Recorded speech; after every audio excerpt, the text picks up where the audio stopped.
throughout the world, there's a great quest these days for new meanings, for understandings of how the world, how we as humans relate to the cosmos, to the future.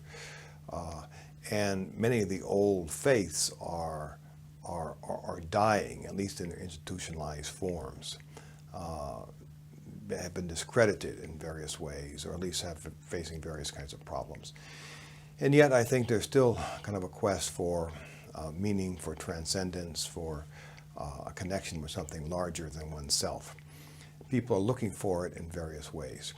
I don't think people are necessarily simply going to take things from Asia in the West and vice versa. I think there's going to be a mix of ideas springing up in various parts of the world, coming together in new forms.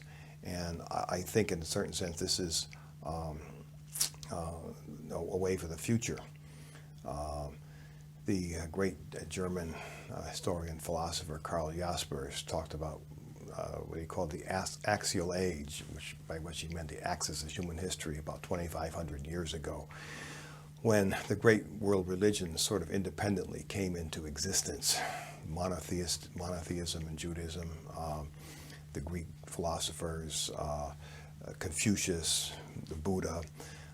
So these are parallel developments around the world, and they all were developments in which people in their cultural evolution reached a point where they saw themselves not as simple tribes or small groups, but as under the sway of and under the command of, in some way, principles bigger than themselves, global principles, universal ones. So a universal God for the Jews, Confucius and his sense of universal virtues applicable to everybody.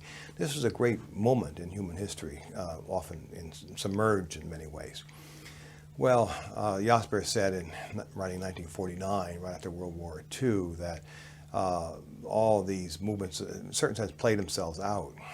And now there were big, and in a certain sense, the world was like it was before the so-called Axial Age. It had new technologies and so forth, but had there was an emptiness, no meaning to connect them all together. And he thought this was very dangerous. And in a certain sense, the things that Jasper foretold, which were there'd be a big conflict between communism and basically social democracy, have played themselves out, and now we're back to square one in a way, and in a sense maybe in a position where there's this fragmentation and so forth, very similar to that of the first Axial Age, in which people are looking for new sources of meaning. These new sources of meaning, the fertile time for developing them, in fact, are when societies all around the world are becoming fragmented and faced with dissolution, but still have retained enough of their traditions to have something to build on.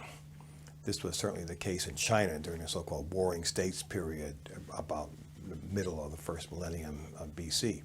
It's also the case with ancient Israel, beset on all sides by its enemies and ready to fall apart. Out of that came the prophets and so forth. Ancient Greece, a similar thing. The Buddha, India during Buddha's time, somewhat similar. So this time when everything is kind of falling apart, that's the time of fertile cultural creation, which then maybe later on becomes institutionalized. So I think we're in this kind of a time, and so there's this kind of global spiritual quest going on, and all people in different cultures need to learn from each other. And people in the West can certainly learn from China, and vice versa.